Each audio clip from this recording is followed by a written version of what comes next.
last year we were kind of discouraged when I spoke about the sBitx. It had huge spurs, 500 kilohertz multiples off of the 80-meter signal. The purity was sort of questionable everywhere else. And I had managed to blow up 2 Raspberry Pi 4s, and at that time their price was unobtainable. So for about 6 months, there was just nothing I could do. And I was kind of a little irritated by that because the power supply, the DC power supply in the system was creating havoc, and my attempts to replace it, I couldn't even figure out what I'd done wrong. The voltage looked fine, but the raspberries were toast. And I tried all kinds of things because I'm not really a raspberry guru, but I tried reflashing and I tried all these rewritings and nothing worked. So we were kind of toast. So we're going to give you a little review before we go forward. The picture on the right, I think, is a development edition. I've got one of those also. I forget the number. I think my development edition is number 26. It's an SDR architecture. The software-defined radio is done in a Raspberry Pi 4, but I'm told it will work in a 2W or it will work in a 3B. So basically, it doesn't need a whole lot of computer to do it. All the modulation, demodulation is done in mathematics instead of in diodes. Heterodyning is done in diodes, but modulation, demodulation, if you can write the routine, you can do it. Raspberry Pi 4 processor touchscreen. You can see the touchscreen here. FT8 was built in. Asher is in India, and his goal seems to be building a self-contained radio that you don't need a spare computer to operate. So that doesn't always fit with what I need, but that was his goal. PSK31 was built in.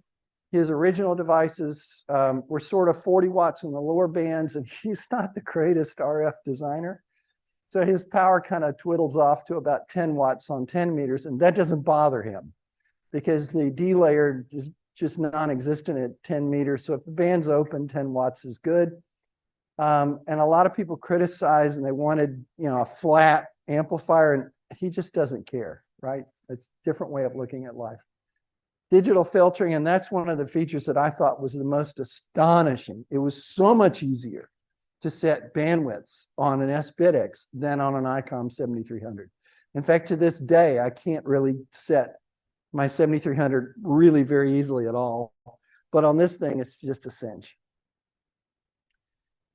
I got to go briefly over how the architecture of this thing works, because this is a budget device. This is not Icom price class. It is a very simple device. So there's the transmitter side there, receiver side coming backwards. He's got a mixer here, another mixer here. He generates his signal in ultrasound frequencies at about 24, 25 kilohertz. He has a bandwidth of his IF from 0 to 50 kilohertz, 48, I think, actually. Everything is done with stereo audio file A to D to A's. They have like gazillion bits of resolution, and the sampling rate is 96 kilobits per second, kilo samples per second. So he can run a Nyquist, he can run everything at 48 and do just fine. So he can generate signals at 24 kilohertz, and from there he boosts it to 40 megahertz, and from there he simply subtracts it from another frequency and puts you on whatever handband you want to be. So the modulation is always at 24 kilohertz. Demodulation works exactly the opposite. He takes everything down to a center frequency of 24 kilohertz, and then he demodulates it in math after A to D'ing with this cheap codec. The codec came from a CD player. They're $4 in quantity. It's a flaky little device that's a little touchy to work with, and that's caused him great grief, but it's dirt cheap, and it's just got zillions of bits of resolution and lots of inputs and outputs that do lots of cool things. So sort of a hybrid SDR. So if you look at a 7300, they have much faster A to D, D to A, but they still have to do some heterodyning to do 6 meters, if I understand their explanation properly. So I'm not completely sure how everything's done on a 7300, but I think they're able to A to D at much higher frequencies than Osher can, because he's using stereophile equipment. The radios were blowing finals like popcorn. Now, I've never blown one.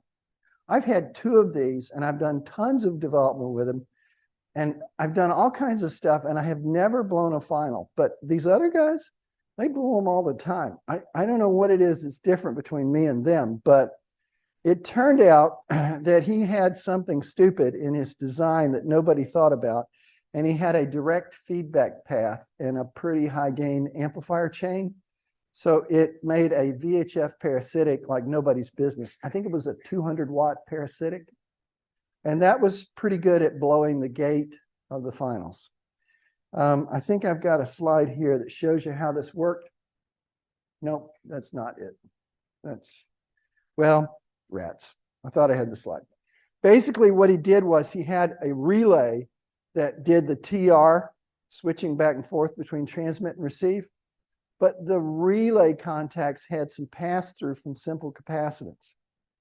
And it was enough to allow transmitted energy when you made the transition and the transmitter still had power for a few milliseconds until the capacitor is discharged. It was enough that the output could get back to the input at VHF frequencies, and it was a virtuous cycle, kablam.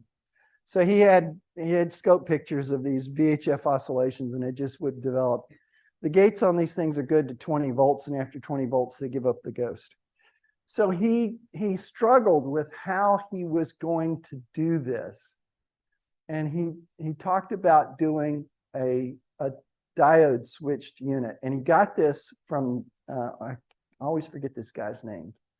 Hans Sommer, I think was his name. Built the QEX or something. And Hans has been extremely helpful. Hans was trying to bring out his own 5-band rig at the same time. I don't think Hans ever brought his out, but he helped Osher, his competitor, bring his out. So that was an example of real helpfulness. And he is using 1N 4007s as a pin diode. They're 10 cents each. It turns out they have an intrinsic layer that was put in there to give them the 1 kilovolt reverse voltage, but they're power supply diodes. But you can actually use them as pin diodes as long as you provide a little forward current. It doesn't take that much, and they work just great. And so he has a little power supply here that develops like 3 volts, and he has a whole bunch of switching MOSFETs that switch things. And the power amplifier connects here, and I think the antenna's over here. So this is a series parallel shunt to kill some signal when you don't want it. There's 2 diodes to provide some protection for the receiver. A lot of QRP systems use that technique that actually will provide some protection against EMP. So it's a very brilliant idea to do that. It does risk some IMD if you're in a high signal environment, but if you're in a reasonable signal environment, it's unlikely you'll get to 0.6 volts.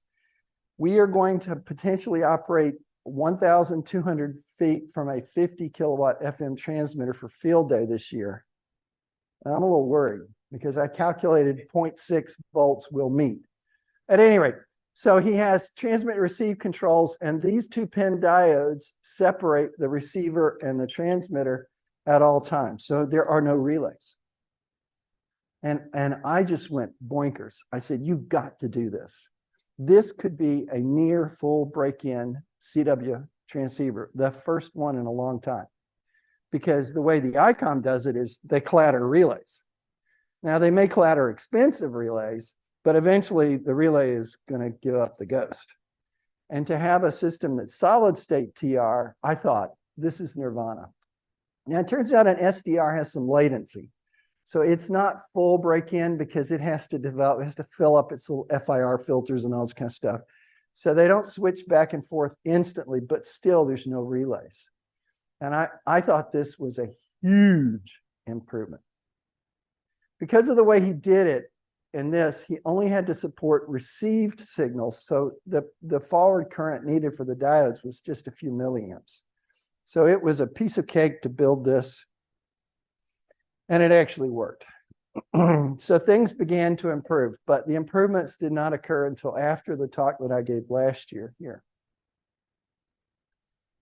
One of the user group put a huge capacitor on the input side of the switching filter for the 5 volts, and it basically killed the 500 kilohertz intermodulation defect.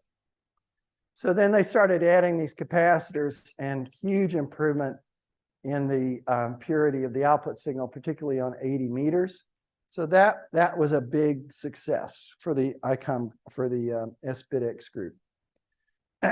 The Raspberry Pis finally became available and the price dropped.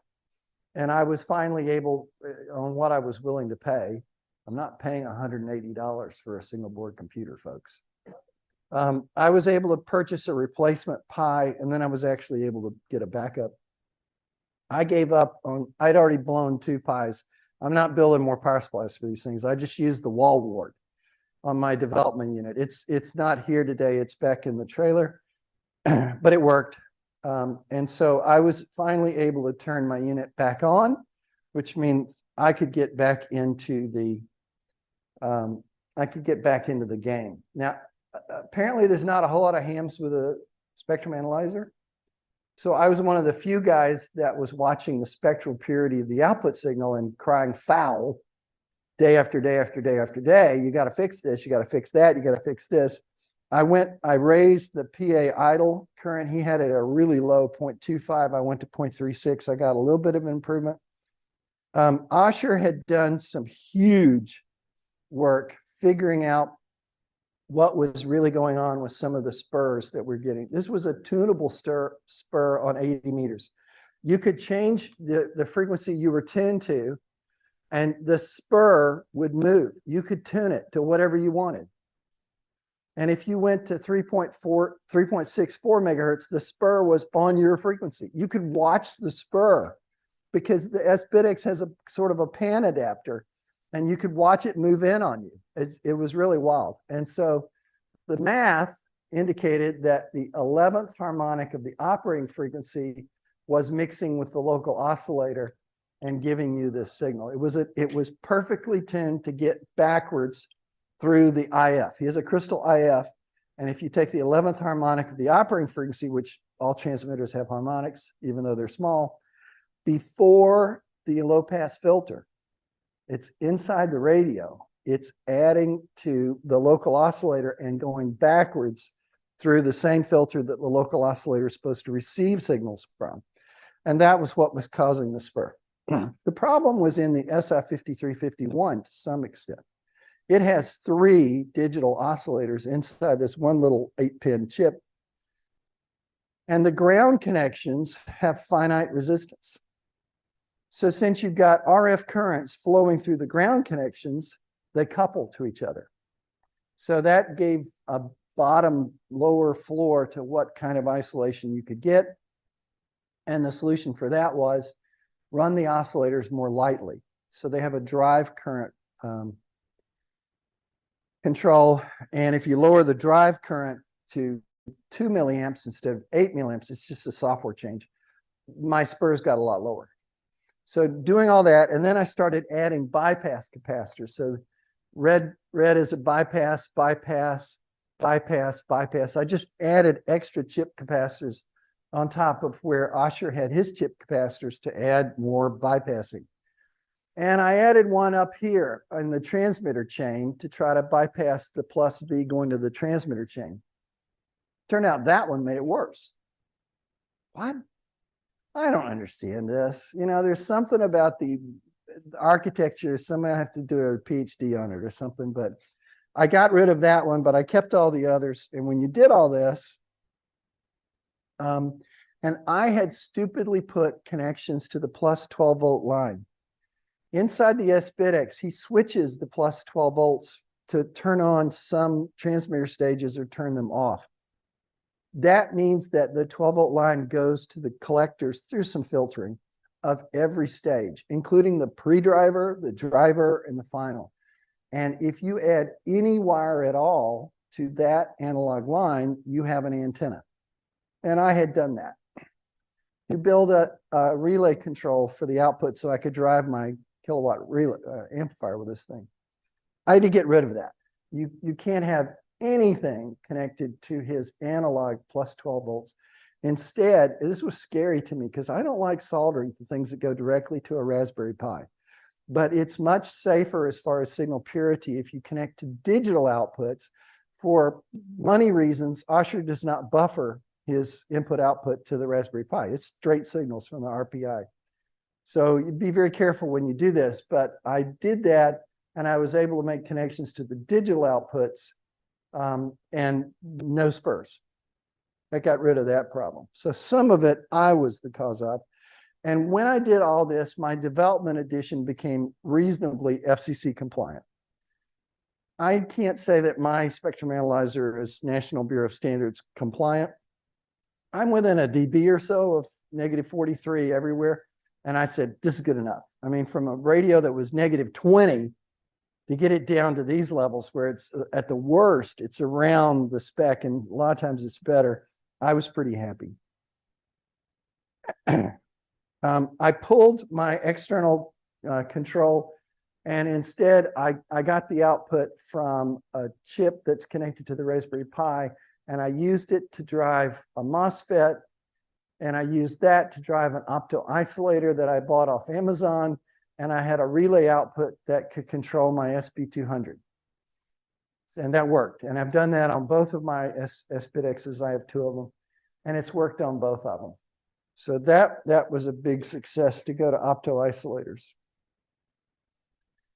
This is a picture of it's Amazon cheapy product. You get 10 of them for $10 or something like that.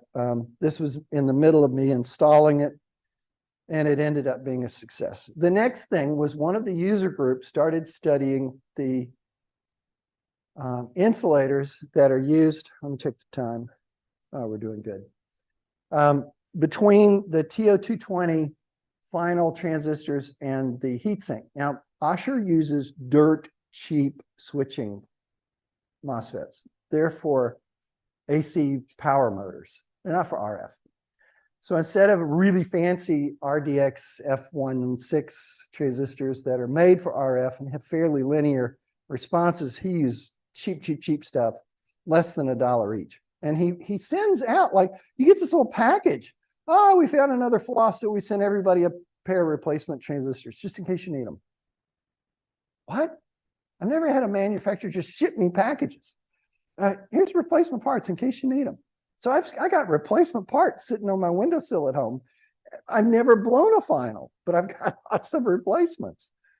So ARRL used mica insulators, which is standard practice. But mica's not the best heat conductor. You can shave it very thin and it still is a good insulator.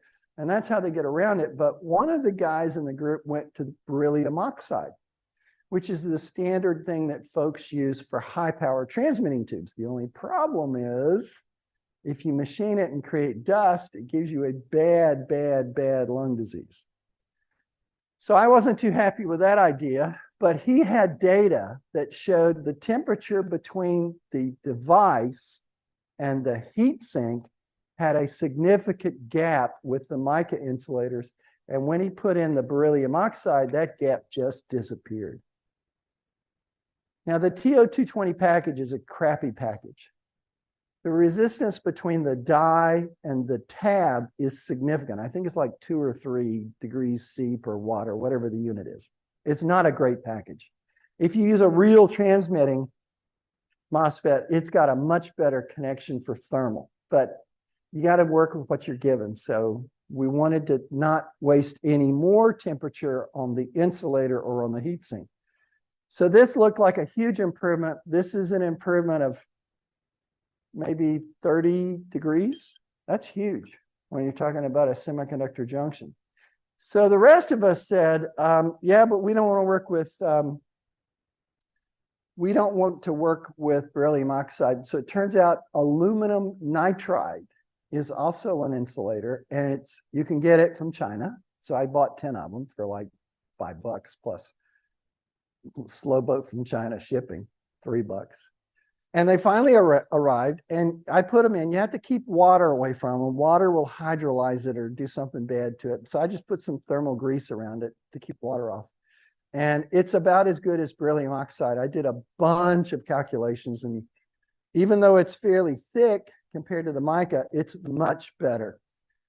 And the result is your heat sink gets hotter quicker, which is what you want. And the chip die is cooler instead of hotter. So if you make those changes, which you need to do, you will keep your finals a lot longer. Okay, I don't know how much I put in here, but I did other things too. Out comes the version 2 hardware. You got yours that you can hold up. So this is not as small as an Icom 705. It's about 40% bigger than an Icom 705, but you can actually work on it. You can get your fingers inside there and do things with it. Show them the heat sink on the back. Massive heat sink on the back. Now, one of the problems is they didn't waste much time polishing that heat sink. So while I had mine off, I polished it with 600 grit, and then I got some toothpaste and polished some more, and I got mine pretty smooth.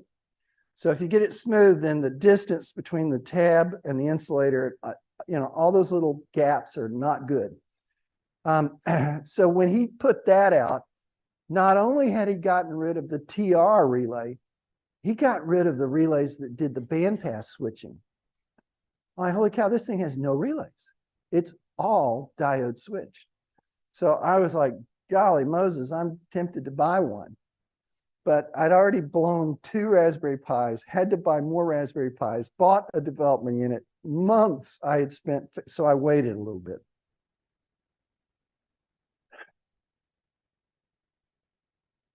And then I saw one for sale that was used. And it was $100 cheaper, and I had the Raspberry Pi that it needed. And so I bought it. And the owner told me he'd never transmitted with it. And when I got it, the receiver worked right off the bat. This is a wild receiver. It has to start up right. Sometimes the codec isn't happy with you, and then turn back off, turn back on, it works better. They've come up with a fix for that, and I don't know if I've got that in mine or not. But I was going to test the transmitter purity because I just don't trust these things. And I made some measurements, and I didn't keep records of what measurements I made. So it's possible I caused what happened next. But when I measured it, it was terrible. It had all kinds of spurs. What? Asher, did you do it again? So I spent weeks and weeks and weeks. There are 300 entries on the thread that I created trying to track down what caused these spurs. And in the process, I learned an awful lot about the really elegant way that Asher built the TR system. At first, I didn't completely understand it. So at first, I thought, well, he cheaped out on the low-pass filters. They're just not enough stages. He cheaped out on them. He's got to. So I ran a spectrum analyzer plot where I put power into the low-pass filter. Dadgum, that is a good filter. Oh my gosh, his filters are amazing for such a cheap radio. So it's 55 dB of absolute isolation.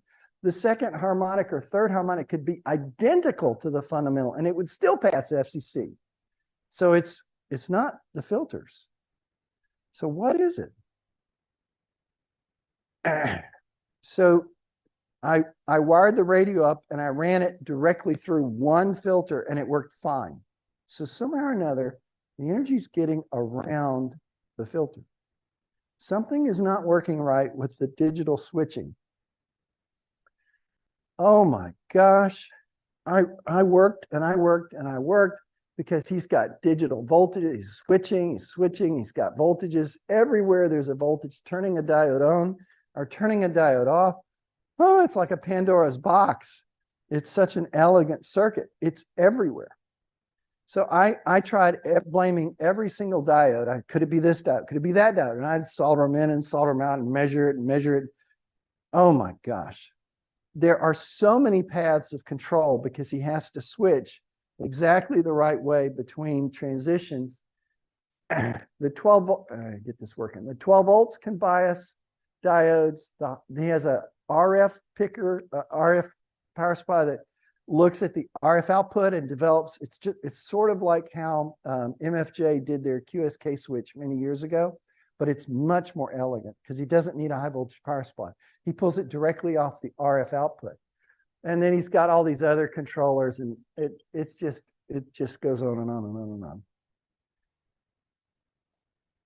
Very complicated pathways, days and days of testing, trying to figure out how is the signal getting around it, and I found it.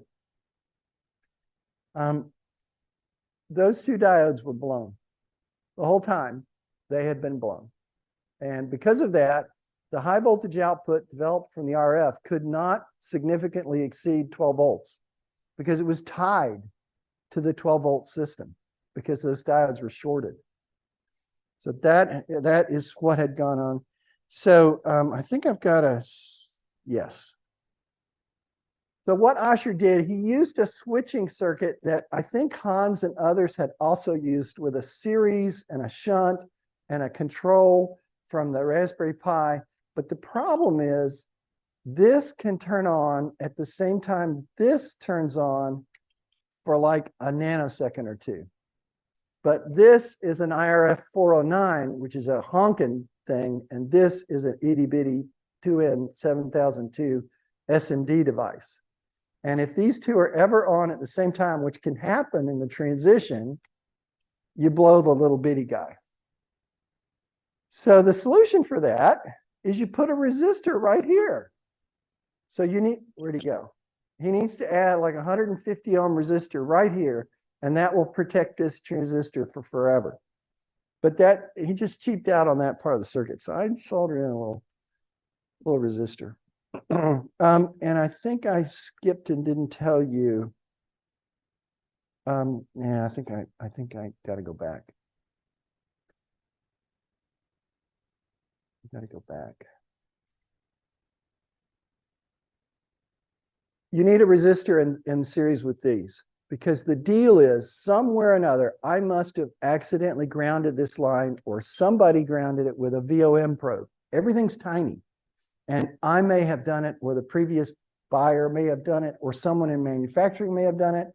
But those diodes have no series protection, and they're connected to a stiff 12 volt supply. So add a resistor right there, little bitty resistor, 200 ohms will do the job, and you'll never blow those diodes. Same problem with that set of, it's just a disaster waiting to happen. So Allison, one of the people on the system, had discovered that, and she had done it with a fancy TR switch, fancy delay, but all I did was add a resistor, and that fixed that problem. So it worked. Now it was fixed. Everything worked, and I had a radio that was no relays whatsoever, and it was just a great system. Okay, he started adding new code. Oh my gosh, is this guy ever going to quit? So he wasn't happy with his really nice, what I thought was really nice display. He said, no, I want to be able to control it in a browser. So he wrote an HTML interface to this thing. And I was going to try to do a display for you guys. I don't think I'm going to be able to do it today because we don't have a way to get, this has got HDMI outputs. So this morning, I took the time to get a cable for you guys so I could actually let you see it, but I can't. At any rate, he wrote this HTML browser so you can control this thing with a PC from across the room or across the world, if you can get a good enough connection to it. So the whole radio can be controlled from anywhere now. Well, that didn't turn my crank, but other people like it. So then I didn't particularly like his microphone. Where is it?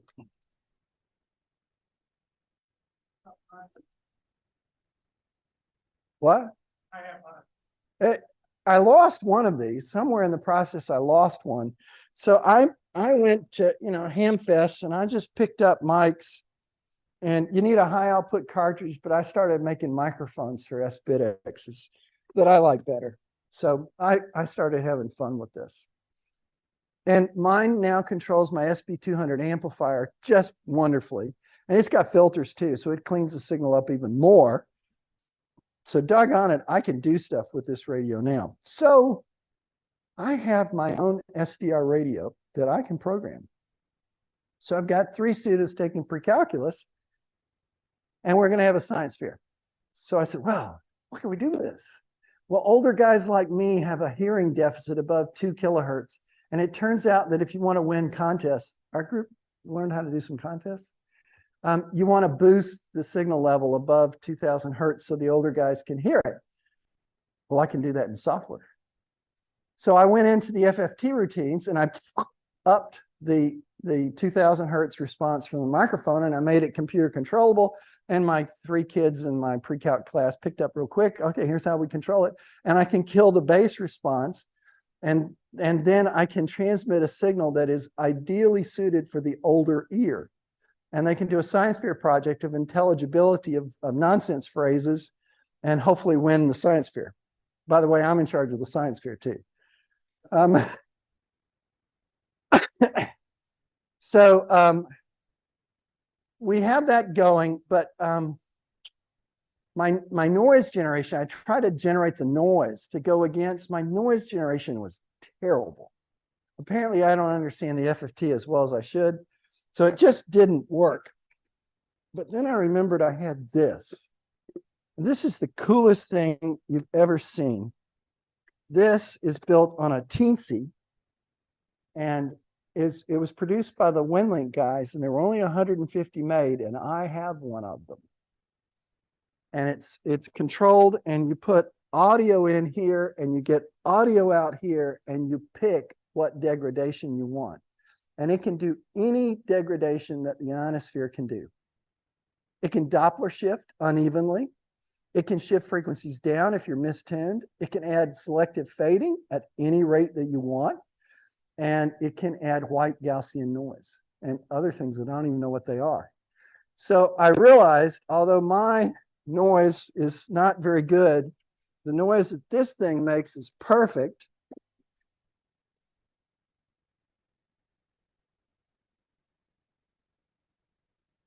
And next week, my kids are going to be transmitting again, and their signal is going to go through this thing. And you just pick what noise you want to add, and you pick what you want the signal to noise ratio to be, and it reads the incoming signal and adds the right amount of noise to get that signal to noise ratio. So I can do 40 dB better, 30, 20, 10. Oh, it gets hard to hear around 0. And at -5, you can't make out single sideband. So it's a really cool device. So my science fair project is back online. So then he came out with a V3. Would this guy please just leave the radio alone? So he comes out with another edition of the radio, right? And he's gotten tired of using the IRF Z24N because it still has a few problems with IMDs. So he drops back from 40 watts to 25 watts with IRF 510s, and it's clean as all get out, according to him. I think he's telling the truth. I have the earlier units. I've still got 40 watts, and I'm happy because I like to do emergency communications, and I need 40 watts on 80 and 40. He has improved the connection to the codec. The documentation is getting better and better and better all the time. And then this guy in the user group develops, well, actually, Asher developed a telnet port. Not only has he got HDMI control, now he's got telnet control of this deadgum radio. When is he going to stop writing software? So then there's a user group guy who said, well, that's really cool. I'm going to develop an application so you can punch buttons and control the radio from a push button on any other radio if you didn't want to use the screen way. So he's got 56 commands that you can do. And then now anybody can have third-party access to the device. And so this is the telnet control that one of the users created. He's now up, he's had like 10 releases of this thing. He keeps fixing things. It doesn't do anything that I'm terribly fascinated with, but other people just love it.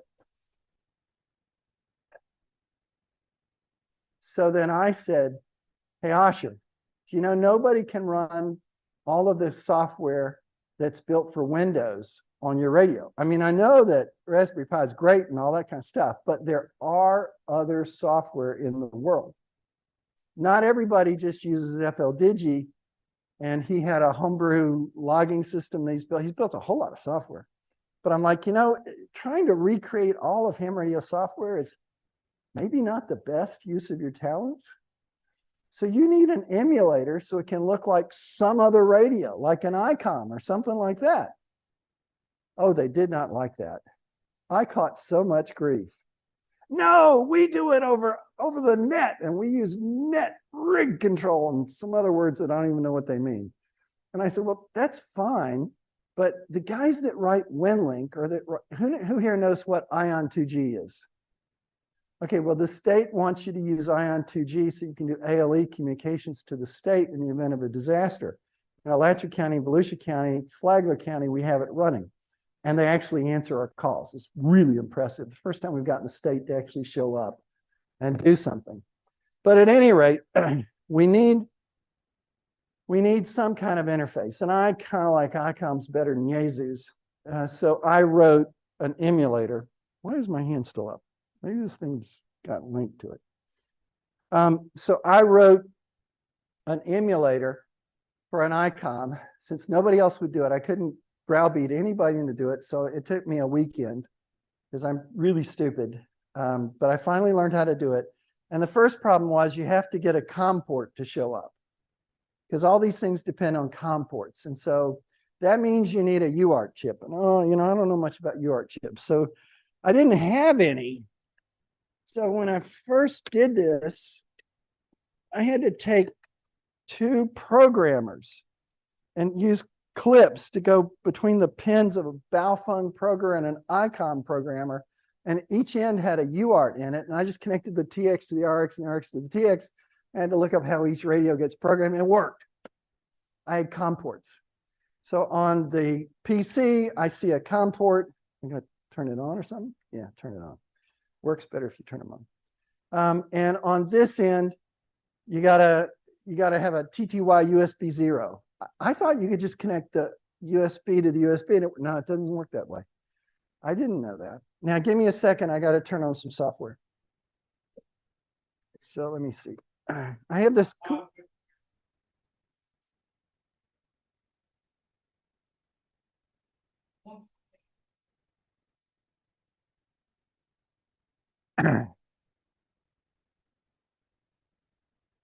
All right, so this is the display, and of course I don't have a really antenna or anything, but you can see it's a really pretty display, and it's got all this pan adapter and all this cool stuff, and changing the filters is a piece of cake.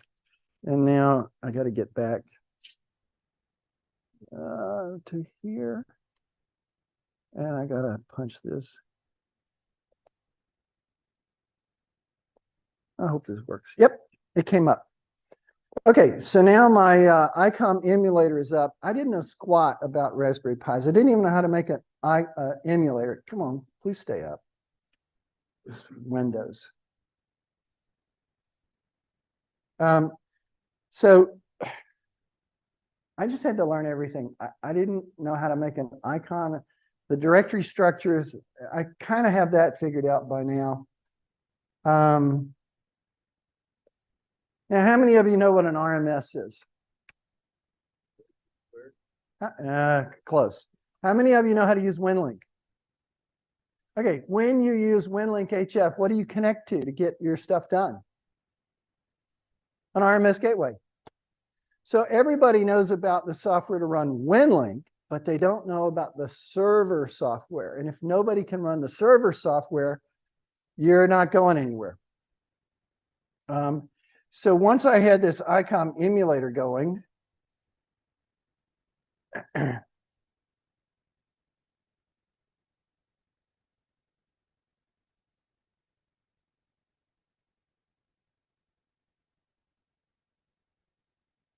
there we go. It is now controlling the sBitx, and it is an RMS server. And it is running its 5 frequencies that it will run day and night, and it will search on all those frequencies, and if a station calls in, it would respond. Or at least it would if I would connect up the audio, which I haven't connected.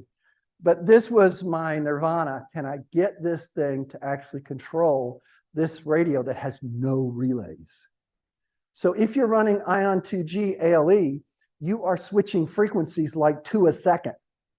Can you imagine doing that with relays? Oh my gosh.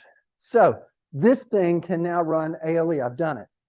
And it can run all those frequencies because now I can run Windows software on a Raspberry Pi SDR relay. There isn't anything like this out there. I think this thing's unique. So at any rate, I got that done. My version 0.1 software stinks. It's like grade school software. Please don't throw too many tomatoes, but it will get better. This is some of the code for it. I use a free compiler, and I'm cheap. I'm not going to be climbing any mountains, guys. I don't need a fancy go box because I'm not diving underwater and I'm not going in the rain.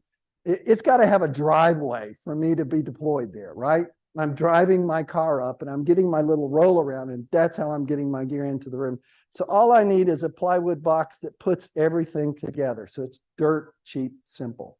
The coax is already done. The audio connections are already done. I built my little current monitor. I've got outputs to where I can use any kind of microphone I want. Icom mic works just fine. I've got the signal link already connected up. This has got it all built in, but I can't connect to it because it's a Raspberry Pi. And nobody has built the interface to give me direct command of the audio controls. They will eventually. There's a guy in England who just about has got it done. And I said, do you realize what I could do if you'd finish that? So I built the same thing for my development edition. This is the demo that I just did for you. One of the few demos that I've ever done that worked. And I want to show you why Osher doesn't know squat about Winlink. He thought he could recreate Winlink with UUCP. How many people know what UUCP is?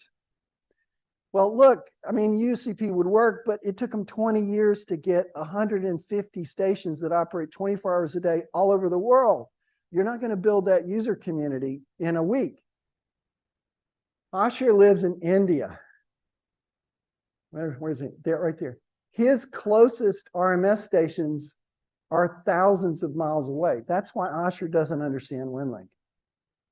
He just doesn't live in the same world that I live in the United States, where I'm interested in emergency communications and I need to run Ion 2G, or I need to run PCALE, or so he just doesn't understand.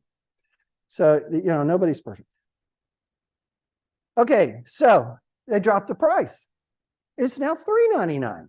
So yeah, you can go get a Zygu, and there's a bunch of people that got Zygus, and apparently new firmware comes out for Zygus, but you can't write your own. It's going to be painful. And this thing, I have all the software, and I frequently muddle with it and change things, like for my high school students, and I'm going to change the receiver so it gives them a hearing deficit in the receiver, so they can appear to be a 65-year-old guy with crappy hearing, so they can actually play with their own software and pretend that they're an old guy. Oh, it did make it better. So that's what we're doing this week. And it's all because I have control of everything inside this radio. And now that we've got the RF part worked out, this is a fantastic thing for anybody who wants to really play with ham radio. And I'm convinced that ham radio does not exist because a lot of people have radios and can push buttons. We did an exercise once where we teamed ourselves up against the fire department. They have radios too. And they have fingers too. And guess what? They have these little bitty notebooks, and they are way better at passing traffic than we are. They ran circles around us. More accuracy, faster throughput. We're all doing all this radiogram stuff or whatever, and net control it. And they're just, we got a wreck on such and such, and we've got a loose Godzilla on this street, and we need 32 flying cars to be delivered to this location. They ran rings around us. So if the only thing that ham radio's got is a bunch of hardware and push buttons, we're not going to stay around, folks. The way that we've got to stay around is 97.1. We have to provide a cadre of trained experts who understand electronics and provide benefit to the nation like teaching my high school students. Ham radio is a benefit to them. We're not asking them to service us. I'm servicing them with ham radio. That's my thought. Okay, any questions? How do I get there?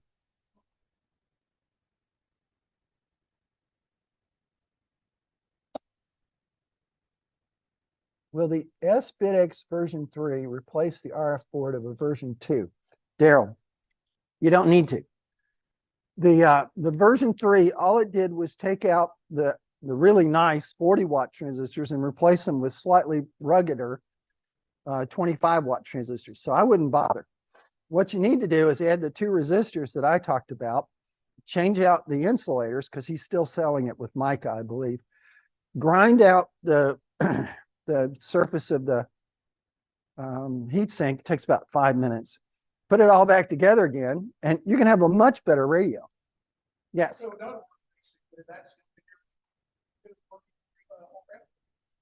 yeah, I'm not changing mine because I got 40 watts. And the new one is 25 watts, and I like 40. I got 62 version 2. I got it. And if you want to run Windows, then you download my little emulator for Icom, which stinks, but it works. And now you can run Windows stuff. And if you want to run, you can use, he's still got this HTML controller, and he's still got the, it's like wild. I mean, golly, there's too much to this radio. And any, it's got advantages and disadvantages. So you, that's not the mouse. You can control the power any way you want with the drive command right there. And his newer versions actually have an SWR bridge and a power meter built in, so you can read how much power you're using. So you can get it down to anything that you want. The disadvantage, this is an SDR radio, so it's running a Raspberry Pi. That's a power hog. But he's got it running on a Pi 2W. It's a little single board job that I think uses maybe a couple hundred milliamps. So that's a much better version if you want to do QRP. And these solid state radios use crappy transformers. They're only optimized for one power. All of us use Pi networks, you know, 2 controls and optimize it at any power level you want. They can't do that with solid state. So the efficiencies aren't as good, but it still works. Did I answer your question? Anything else? Yeah. Yes. And I've been thinking about that because I'd like to do some microwave work. And all you got to do is turn the power way, way down. When I work with my high school students, I set the power at 1%, and I use 30 or 40 dB between the receiver and the transmitter, and they talk directly to the receiver. They talk over ham radio, all through coax. And they picked it up immediately. Because it's on coax, it's legal. Yeah. All right. Thanks, folks.